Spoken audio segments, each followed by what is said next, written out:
आज pastor Joseph Prince के साथ। हे, ये पुनरुत्थान दिवस है। ये जाने या आने का सवाल नहीं, ये प्रकट या न प्रकट होने का सवाल नहीं है। आमीन। आपको आपको पता है, यीशु ने जिलाया, यही हमारे लिए सुसमाचारों में दर्ज किया गया। बाइबल में लिखा है यीशु ने बहुत सी चीजों की, बहुत से आश्चर्य कर्म किए। यदि वे सभी लिखे गए होते तो मुझे लगता है कि दुनिया की सभी पुस्तकों में वो सब समाहित नहीं हो सकता था जो उन्होंने कहा और किया।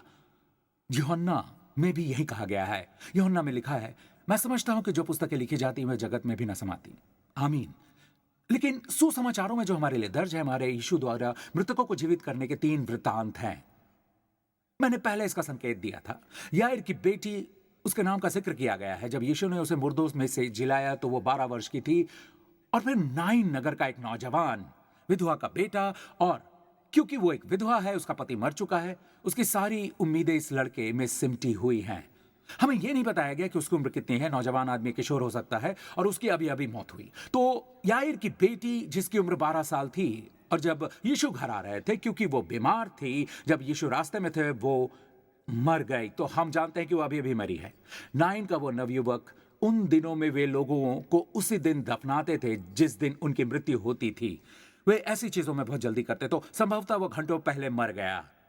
राइट, याईर की बेटी से कुछ घंटे पहले मर गया। पर इसके कारण कुछ लोग कह सकते हैं कि यीशु ने मृतकों को नहीं जिलाया। राइट, असल में उन लोगों को बेहोशी का दौरा पड़ा था या ऐसा ही कुछ। यीशु ने बस उन्हें पुनर्जीवित किया। इसीलिए उसके कारण हमारे पास एक तीसरा उदाहरण है, लाजर को पुनर्जीवित करने का। यीशु ने इंतजार किया, यीशु ने प्रतीक्षा किया। अब आपको पता है यीशु ने प्रतीक्षा क्यों की? बाइबल में लिखा है कि लाजर से वो प्रीति रखते थे, बिल्कुल अपनी बहन मार्था और मरियम की तरह। उनसे यीशु बहुत प्रीति रखते थे। उन्होंने यीशु के लिए अपना घर खोल दिया। लाजर और उनकी बहनें यीशु का स्वागत करेंगी, और ये उसके घर से दूर एक घर के जैसा है। वो एक लंबी दूरी तय करके, यरूशलेम में वो इतना सहज नहीं थे, यानी धार्मिक केंद्र में। वो बेथनी में घर पर थे, जहां लाजर, मार्था और मरियम रहते थे। और अब बाइबल में लिखा है लाजर बीमार है, वो मर रहा है। तो यीशु के पास खबर पहुंची, और यीशु एक ऐसे स्थान पर थे जो कहलाता था बैतनिया, यानी पार करने का स्थान। पार करने का क्यों? यहोशू के जमाने का यही वो स्थान है। ये वाचा का संदूक लेकर यहीं से पार हुए। ये पुनरुत्थान की एक तस्वीर है, और यहीं पर यीशु थे जब वे उनके पास ये कहते हुए आए। गौर कीजिए उनके पास कैसे है। उन्होंने कहा कि जैसे तू प्रीति रखता है वो बीमार है। कमाल का तरीका है। आपको पता है, जिसे तू प्रीति रखता है वो बीमार है। प्रभु का ध्यान कैसे आकर्षित करना, राइट? और बाइबल में लिखा है यीशु ने मानव मन के लिए कुछ अजीब किया। वो वहां 2 दिन और ठहर गए। आमीन। यीशु मानवीय भावनाओं से प्रभावित नहीं होते हैं। कई बार हम अपनी मानवीय भावनाओं के कारण परमेश्वर की इच्छा से चूक जाते हैं। हम मानवीय भावनाओं से प्रभावित होते हैं। आमीन। यीशु मानवीय भावनाओं से प्रभावित नहीं होते। वो लाजर से प्रीति रखते थे, वो मार्था और मरियम से प्रीति रखते थे, पर वो 2 दिन और ठहर गए। क्यों? जैसे कि मैंने अभी आपको बताया, वो किसी भी संदेह की परछाई से परे यह साबित करेंगे कि लाजर मृत से भी अधिक मृत है। तो 4 दिन के बाद लाजर कितने दिनों से मरा हुआ है? 4 दिन से। यीशु घटनास्थल पर आए, और बहुत से यहूदी लोग वहां थे, और मार्था चीखती हुई यीशु के पास आई और कहा कि हे प्रभु, यदि तू यहां होता तो मेरा भाई कदापि न मरता। और यीशु ने उससे कहा, तेरा भाई फिर से जी उठेगा। अब मैं आपको इस व्यक्ति के बारे में कुछ बताना चाहूंगा। यदि आप किसी ऐसे व्यक्ति के साथ समय बिताते हैं जो मृतकों से बात करता है, और मृतक व्यक्ति जीवित हो जाता है, तो आप क्या सोचेंगे? और यदि आप इस आदमी को देखें तो हर बार जब ये मृतकों से बात करता है वो तो मृतक जीवित हो जाते हैं। ये कोढ़ से बात करता है, कोढ़ गायब हो जाता है। ये शैतानों से बात करता है, उन्हें बाहर निकाल दिया जाता है। ये रोग और बीमारी से बात करता है, वे उनके सामने से भाग खड़े होते हैं। ये तूफान से बात करता है, और तूफान नतमस्तक हो जाता है, और वहां पूर्ण शांति हो जाती है। यदि आप इस व्यक्ति के साथ 3.5 साल तक समय बिताते हैं तो आप देखते हैं उसके वचनों में सामर्थ्य है, और आप इस व्यक्ति को मृत्यु पर सामर्थ्य के साथ स्वयं मृत्यु में जाते हुए देखते हैं। आप इस व्यक्ति को स्वयं मृत्यु में जाते हुए देखते हैं। आपके ख्याल से क्या होगा? बिल्कुल दाऊद के वीरों की तरह। जब दाऊद के वीरों की सूची में से एक को सूचीबद्ध किया गया है, तो उनमें से एक ने बर्फ के समय एक गड्ढे में उतरकर शेर से लड़ाई की। अब कितने लोग जानते हैं कि शेर से लड़ने के लिए बर्फ के समय के बिना भी, यानी सामान्य समय में, गड्ढे का जिक्र करने की जरूरत नहीं है, राइट? आपके लिए शेर से लड़ने की कोई उम्मीद नहीं है। दाऊद के वीरों में से एक वीर ने बर्फ के समय गड्ढे में उतरकर शेर से लड़ाई की। तो ये ऐसे है जैसे आप सुनते हैं कि वो व्यक्ति उस गड्ढे में उतरा जहां शेर था, और आप दहाड़ सुनते हैं और गड़गड़ाहट वगैरह सुनते हैं और अपने मन में सोचते हैं कि केवल एक बाहर निकलेगा। स्वाभाविक रूप से संसार कहता है शेर बाहर आएगा, और दाऊद का वीर बाहर आया और शेर मर गया। तो यदि आप इस आदमी को देखते हैं जिसके साथ आप समय बिताते हैं, जिसके पास तूफान को शांत करने, मृतकों को जीवित करने, कोढ़ी को शुद्ध करने, बीमारों को ठीक करने, बहरे को ठीक करने और अंधी आंखों को खोलने की सामर्थ्य है, आप उसके साथ 3.5 वर्ष बिताते हैं, उसे क्रूस पर जाते हुए और खुद को मृत्यु के सामने समर्पित करते हुए देखते हैं। मृत्यु उसके सामने नहीं आ सकती है। मृत्यु ने कई बार उसके सामने आने की कोशिश की, उसने उसे पलट दिया। मृत्यु को उसके सामने नतमस्तक होना पड़ा। उन्होंने उसे समय से पहले मारने की कोशिश की, वो नहीं मार सके। मेरी बाइबल में लिखा है उसने जोर से चिल्लाकर पुकारा। हाँ, वो दुख भोग रहा था, हाँ उसे दर्द हो रहा था, वो पर अपनी पूरी सामर्थ्य के साथ जब उसने वो सभी बातें पूरी कर ली जो बाइबल में लिखी है, तो उसने ऊंचे स्वर में चिल्ला कर कहा, पूरा हुआ। शैतान पराजित हुआ, व्यवस्था की बड़ाई की गई, परमेश्वर को महिमा मंडित किया गया, मनुष्य को छुटकारा मिला। आमीन। उसने ऊंची आवाज में पुकार कर कहा। समय से पहले कोई भी उसे मार नहीं सकता है। उसे गिरफ्तार करने के लिए वे वाटिका में आए। उसने उनसे पूछा, तुम किसे ढूंढते हो? और उन्होंने कहा, हम यीशु को ढूंढ रहे हैं। इन लोगों के पास खंजर थे, उनके पास भाले थे। उन्होंने अपनी तलवारें हवा में लहराई और उन्होंने कहा, हम यीशु की तलाश कर रहे हैं, यीशु निहत्था है। आमीन। उन्होंने क्या किया? वो आगे आए, वो कहते हैं कि मैं ही हूं, और वे गिर पड़े। बस उसकी सामर्थ्य से, बस इसकी घोषणा करने से कि वो कौन है, यानी मैं हूं से, सभी गिर पड़े। पुनरुत्थान में कोई समय नहीं है। यीशु आजकल कहकर टालते नहीं, वो हमेशा वर्तमान में रहते हैं। पंछियों की हमेशा आपूर्ति की जाती है, वे कभी भी भूखी नहीं रहती हैं। और पंछियों के बारे में एक बात है, उनके पास समय का कोई शेड्यूल नहीं होता कि 9 बज गए हैं, हमें यहां होना होगा। All right. क्या आपने अपना होमवर्क किया? क्या आपने ऐसा किया? नहीं, वो बस वही करती हैं जो उनकी आत्मा में है, उनके व्यक्तित्व में सहज रूप से करने की क्षमता होती है। उनके पास कोई आत्मा नहीं होती, इसलिए उनके आंतरिक मनुष्यत्व में केवल हम ही समय से बंधे हुए हैं। परमेश्वर समय के बाहर रहते हैं। तो यीशु घटनास्थल पर आए और मार्था कहती है, यदि तू यहां होता, तो उसने यीशु को अतीत में ढकेल दिया कि यदि तू यहां होता तो मेरा भाई कदापि नहीं मरता। पर यीशु ने क्या कहा? तेरा भाई फिर से जी उठेगा। उसने क्या कहा? मैं जानती हूं कि अंतिम दिन में वो जी उठेगा। आपको पता है यीशु ने उसे क्या कहा? मार्था, पुनरुत्थान और जीवन मैं ही हूं। जो कोई मुझ पर विश्वास करता है, यदि वह मर भी जाएगा तो भी जिएगा। क्या आप जानते हैं यीशु उससे क्या कह रहे हैं? उसने बस कहा, क्या मुझे पता है अंतिम दिन में वो जी उठेगा। वो कहते हैं पुनरुत्थान और जीवन मैं ही हूं। इसका मतलब है अंतिम दिन मैं ही हूं, कोई और अंतिम दिन नहीं है। अंतिम दिन मैं ही हूं। जो लोग अंग्रेजी सीख रहे हैं उनके लिए मैं वर्तमान काल है। आमीन। आप समझ रहे हैं? आमीन। आप समझ रहे हैं ना? मैं हूं वर्तमान काल। परमेश्वर वर्तमान में रहते हैं, वो भविष्य में नहीं रहते हैं।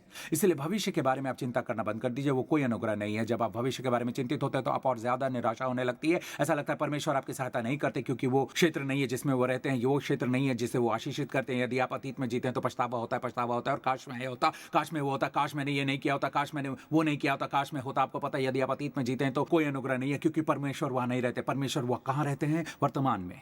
आमीन, आमीन। वो वर्तमान में रहते हैं। यीशु ने उससे क्या कहा? पुनरुत्थान और जीवन मैं ही हूं। जो मुझ में विश्वास करता है वो मर भी जाए तो भी पर गौर कीजिएगा। ये अनुमान है। अंग्रेजी का एक और सबक। क्या ये अद्भुत नहीं है कि आप सभी चर्चाते हैं, आप सभी अंग्रेजी सीखते हैं? आई मीन पास्टर मार्क और मुझसे, राइट? वो मर भी जाए तो भी, हालांकि इसका मतलब है कि हर कोई नहीं मरेगा।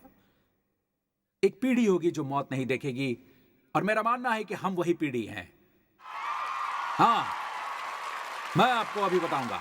मेरा मानना है कि हम वही पीढ़ी हैं, क्योंकि हम 2000 वर्ष के आंकड़ों को पार कर चुके हैं। हम Y2K पार कर चुके हैं और दुनिया अभी भी चल रही है और सभी कंप्यूटर्स का भी काम कर रहे हैं। ऑलराइट, हमने Y2K पार कर लिया है। Y2K यानी 2000 साल। यह महत्वपूर्ण क्यों? क्योंकि क्या आपको यरदन नदी में जाती हुई वाचा के संदूक की तस्वीर याद है, जो क्रूस पर यीशु की मृत्यु की एक तस्वीर है? वाचा का संदूक पुराने नियम में यीशु के मसीह की तस्वीर, और याजक संदूक को ले जाते हैं और परमेश्वर उनसे कहता है, जब तुम संदूक को ले जाते हो तो तुम यरदन नदी में जाते हो तो यह सुनिश्चित करना कि मैं आपके लिए पढ़ना चाहूंगा। तो यह सुनिश्चित करना कि 2000 अटकल का अंतर है। अधिकारी कहते हैं कि जब तुमको अपने परमेश्वर यहोवा की वाचा का संदूक और उसे उठाए हुए लेवीय याजक भी दिख पड़े, तब अपने स्थान से कूच करके उसके पीछे चलना, परंतु उसके और तुम्हारे बीच में कितना अंतर रहे? 2000 अटकल का।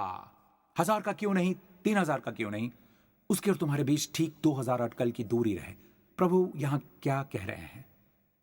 बाइबल में कोई भी विवरण महत्वहीन नहीं है, उसमें हर चीज का एक मकसद है, यहां तक कि गिनती का भी। तो 2000 अटकल क्यों? 2000 वर्ष। अभी आप जो 2000 का आंकड़ा पार कर चुके हैं, क्या आपको पता है हम इस दिन के आसपास जी रहे हैं? हम नहीं जानते कब, पर हम निश्चित रूप से उस समय से 2000 साल पार कर चुके हैं जब यीशु यरदन नदी में गए थे। बाइबल में लिखा है,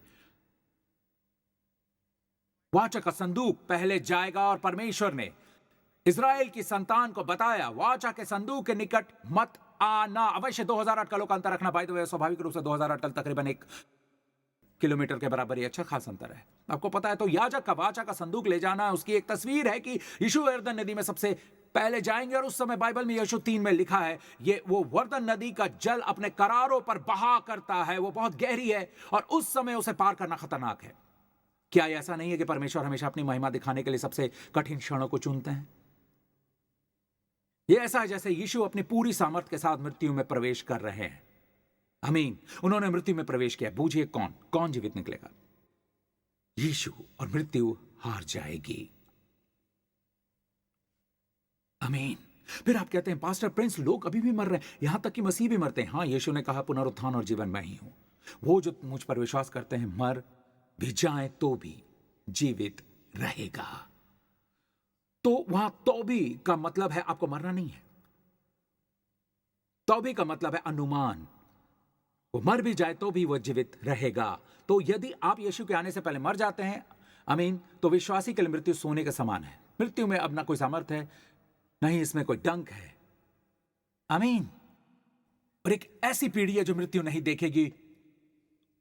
और बाइबल में लिखा है, अब यीशु दोबारा आएंगे तो जो लोग पहले ही मसीह के में मर चुके हैं, राइट, वो पहले जी उठेंगे और तब जो जीवित बचे रहेंगे उनके साथ बादलों पर उठा लिए जाएंगे कि हवा में प्रभु से मिले। तो परमेश्वर कह रहे हैं, आप यरदन नदी में वाचा के संदूक को देखिए, राइट। जिस पल वाचा का संदूक, याजक वाचा के संदूक को यरदन नदी में लेकर जाते हैं, परमेश्वर नदी को रोक दिया, राइट। 30 मील दूर आदाम नामक स्थान पर। आदाम क्यों? 30 मील दूर नगर को आदाम क्यों कहा जाता है? यरदन नदी आज भी इजराइल के आदाम नगर में है। आपको पता है परमेश्वर क्या कह रहे हैं? बाइबल में कोई भी विवरण महत्वहीन नहीं है, यहां तक कि नामों का भी मतलब है।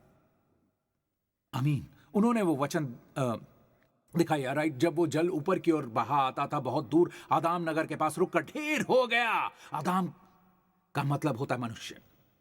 ये नगर सातान के निकट है। सातान क्या है? सातान का मतलब होता है उनका संकट, उनकी परेशानी। जब आदम ने पाप किया, कितने लोग जानते हैं, वो मानव जाति पर परेशानी और संकट के साथ साथ मृत्यु भी लाया। क्या वो अद्भुत नहीं है? बाइबल में लिखा है कि परमेश्वर ने दंडाज्ञा के जल को, उन सभी श्रापों को, सभी बीमारियों को, सभी परेशानियों को जिसे आदम लाया था अपने पाप के कारण, उसने सभी संकटों के साथ, उसकी सभी परेशानियों के साथ उसे रोक दिया। सभी परेशानियों को। ओ काश हम देख पाते उस दृश्य को जब महायाजक वाचा के संदूक को लेकर आए और अंदर गए। उस पल के दृश्य को जब उन्होंने उमड़ती हुई यरदान नदी के अंदर कदम रखा। उमड़ना मत भूलिए। ये बात करती है मृत्यु के सामर्थ्य की। जिस क्षण वहां याजकों के कदम जल में पड़े, परमेश्वर ने जल रोक दिया। 30 मील पहले पानी के ढेर की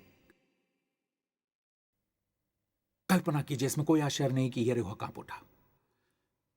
उनके नगर के ढहने से पहले उन्होंने पानी का ढेर देखा। अब याजक यरदन नदी के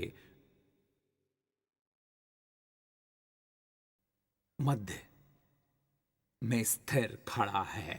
ये यीशु है। ये यीशु है। वो क्रूस पर तब तक रहे जब तक आपके लिए, मेरे लिए, हमारे परिवारों के लिए हर एक दंडाज्ञा यीशु पर नहीं पड़ी। एक के बाद एक, एक के बाद एक वो हमारे पापों को सहन कर रहे थे। वो उनके स्वयं के पाप नहीं थे जिसे वो सहन कर रहे थे, वो हमारे पापों को सहन कर रहे थे। एक के बाद एक के बाद एक के बाद एक, एक के बाद एक आघात, जब तक कि कोई आघात नहीं बचा। पर वो बने रहे और उन्होंने पुकारा, पूरा हुआ। इसीलिए परमेश्वर ने अपने पुत्र को भेजा। 10 मिनट और। अब ये 10 मिनट भविष्यवाणी का समय है। जिसके सुनने के काने में सुन ले। ऑलराइट, इसके बाद मैं आपको जाने दूंगा कि लेकिन 2 साल यहीं अंतर समाहित रहे। राइट, मुंह बहुत छोटा है, इसलिए मैं अपने सर्वोत्तम प्रयास कर रहा हूं। आपका वंश बढ़े बहन, आपका वंश बढ़े।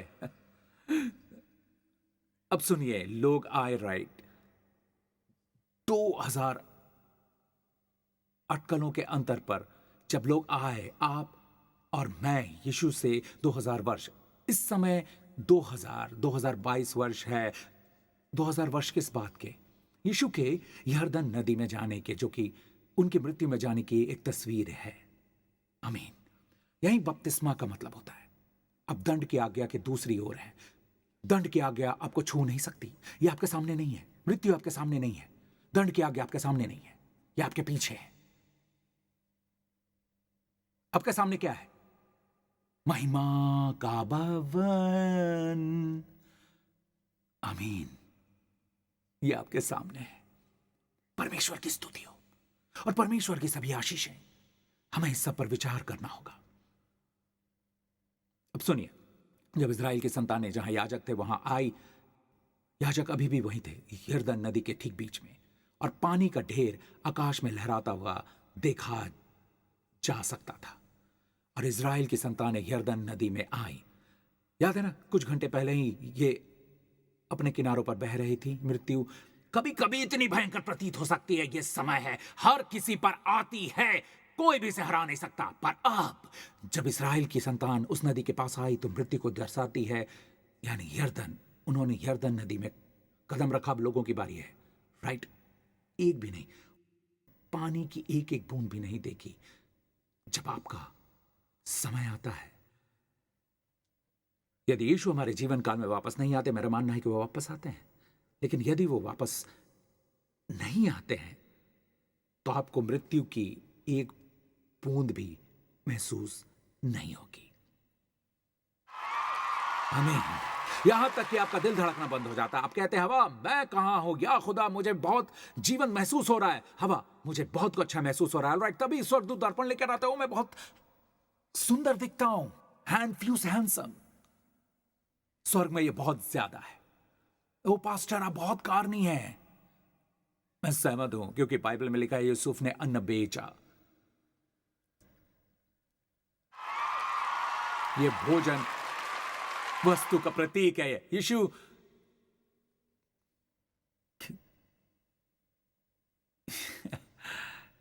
यीशु की मृत्यु ने हमारे लिए, आमीन, दूसरी तरफ जाने का रास्ता साफ कर दिया। जब वे दूसरी तरफ आए तो आपको पता है, यरदन के उस पार का मतलब होता है पुनरुत्थान की भूमि। और बाइबल में क्या लिखा है? जिस प्रकार यीशु पाप के लिए एक ही बार हमेशा के लिए मर गए, उसी प्रकार अपने आप को असल में पाप के लिए मरा हुआ समझो, और दूसरी ओर मसीह यीशु में परमेश्वर के लिए जीवित समझो, जिसका मतलब होता है दूसरी तरफ विश्वासियों, आप दंडाज्ञा की ओर के लोग नहीं हैं, आप कमजोरी की ओर के लोग नहीं हैं, आप श्राप की ओर के लोग नहीं हैं। अपने यरदन पार कर लिया है, आप दूसरी तरफ आ चुके हैं। आपने यरदन नदी पार कर लिया है। मैं इसे समाप्त करना चाहूंगा। ये 7 समाप्तियों में से पहली समाप्ति है। नहीं, मेरे ख्याल से ये आखिरी समाप्ति है। यह है जो परमेश्वर ने उनसे कहा। जहां याजक नदी के बीच में खड़े हैं, वहां चारों ओर पत्थर है। परमेश्वर कहते हैं 12 गोत्रों के हर एक अगुए अपने कंधे पर एक पत्थर उठा ले। तो ये बड़े पत्थर हैं, और इसे दूसरी तरफ पुनरुत्थान की भूमि पर ले आए, और फिर दूसरी तरफ का पत्थर इसे नदी के बीच में ले आए। जब याजक और सब लोग, यहोशू 4 में मुझे यह कथन पसंद है, जब सब लोग पार उतर चुके, बस पार नहीं हुए, पूरी तरह से पार उतर चुके। मैं आपको यह बताना चाहता हूं, यहोशू ने यह नहीं कहा कि तुम जो वहां हो मुझे माफ करना, तुम वहीं रहो, कि तुम यरदन नदी पार नहीं कर सकते क्योंकि मैंने तुम्हें कल अपनी पत्नी से झगड़ते हुए देखा और तुमने वहां शांति के समय नहीं बिताए। मुझे पता है तुम जो वहां हो, मैंने तुम्हें बिल्कुल भी प्रार्थना करते हुए नहीं देखा, लेकिन सब लोग उस पार उतर गए। यदि आप नए सिरे से जन्मे तो मुझे उसकी परवाह नहीं। जब यीशु दोबारा आएंगे तो आप आध्यात्मिक जीवन के किस स्तर पर हैं? आप ऊपर जाएंगे, आपके पास हमेशा के लिए नया शरीर होगा। एक ऐसा शरीर होगा जो आता जाता नहीं, यह प्रकट होता है और गायब हो जाता है। क्या आप सुन रहे हैं? और जब तुम्हारे बच्चे तुमसे पूछें, यहोशू कहता है अगली बार जब तुम्हारे बच्चे तुमसे पूछे कि पापा अब्बा ये 12 पत्थर क्या है, बताइए ना, तो तुम उन्हें बताना कि ये 12 पत्थर तुम्हारा और मेरा प्रतिनिधित्व करते हैं। हम यीशु की मृत्यु में मर गए और अब हम पुनरुत्थान की भूमि पर जीवित हैं। मृत्यु हमारे पीछे है, पाप हमारे पीछे है, श्राप हमारे पीछे है, दंड की आज्ञा हमारे पीछे है, शैतान हमारे पीछे है। इसलिए इसका मतलब है तू मेरे सामने से दूर हो, ये आपके सामने नहीं है। हमें इस पर विचार करना होगा। इसी तरह हम पुनरुत्थान की सामर्थ्य में चलते हैं। आमीन। तो सुनिए, यीशु, उनका पुनरुत्थान मृत्यु से परे है, और यदि आप फिर से जी उठे मसीह पर अपना भरोसा रखते हैं तो वो सामर्थ अभी आप में हो सकती है। यदि वो आप है तो इस समय जहां कहीं भी है, इसी समय मेरे साथ प्रार्थना कीजिए, कहिए, हे स्वर्गीय पिता, मैं आपके पुत्र यीशु मसीह के वरदान के लिए आपको धन्यवाद देता हूं। मैं उन्हें स्वीकार करता हूं। यीशु मसीह मेरे प्रभु और मेरे उद्धार करता है, और मेरा मानना है कि आपने उन्हें मुर्दों में से जिलाया। यीशु के लहू द्वारा मेरे सभी पाप हटा लिए गए हैं। मैं एक जी उठा हुआ मनुष्य हूं। यीशु के नाम पर आमीन। उठो जी उठे लोगों, अपने पड़ोसी की ओर मुस्कुराओ और कहो, मैं जी उठा हुआ आदमी हूं या औरत हूं, मैं एक फिर से जी उठी देह में जी उठा आदमी हूं। आमीन। जब यीशु वापस आएंगे तो यह शरीर बदल दिया जाएगा। यही आपका एकमात्र हिस्सा है जो बदला जाएगा। आमीन। हमेशा के लिए बदला जाएगा। हालेलुया। हमेशा के लिए मजबूत किया जाएगा, हमेशा के लिए स्वस्थ किया जाएगा, हमेशा के लिए जवान किया जाएगा, हमेशा के लिए जीवित किया जाएगा। अब तुम मर नहीं सकते। कितने समय के लिए? हमेशा। हमेशा के लिए, हमेशा के लिए, हमेशा हमेशा के लिए, हमेशा हमेशा के लिए। मैं आप सभी को आशीष देना चाहता हूं, और एक खूबसूरत महिला को यदि वो आसपास है, और एक प्यारे बच्चे को मंच पर लाना चाहता हूं। 2 साल बाद आप देखिए वो कितना लंबा हो गया है।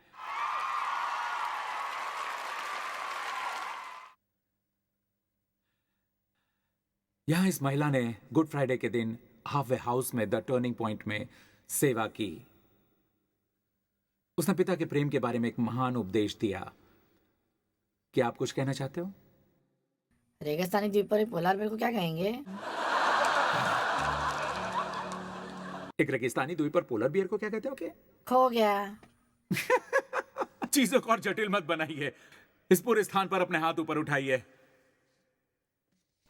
इस आने वाले सप्ताह हमारे प्रभु यीशु मसीह का अनुग्रह, वो अनुग्रह जो एस्थर पर था और राजा की दृष्टि में उस पर अनुग्रह किया गया, और सब लोगों की दृष्टि में जो उस पर दृष्टि रखते हैं, हमारे प्रभु यीशु मसीह का वो अनुग्रह जो यूसुफ पर हुआ हो, हर तरह से समृद्ध हुआ, यहाँ तक कि कैद में भी उन्हें पदोन्नति मिली, और फिरौन के दाहिने हाथ तक हमारे प्रभु यीशु मसीह का अनुग्रह और परमपिता परमेश्वर का प्रेम और प्रभु भोज, पवित्र आत्मा और मधुर मित्रता आपके और आपके परिवारों के साथ अब और हमेशा बनी रहे, प्रभु यीशु मसीह के नाम पर। और सभी लोगों ने कहा आमीन। परमेश्वर आपको आशीष दे। और सभी लोगों ने कहा आमीन। परमेश्वर आपको आशीष दे। हम फिर मिलेंगे। पुनरुत्थान दिवस की शुभकामनाएं।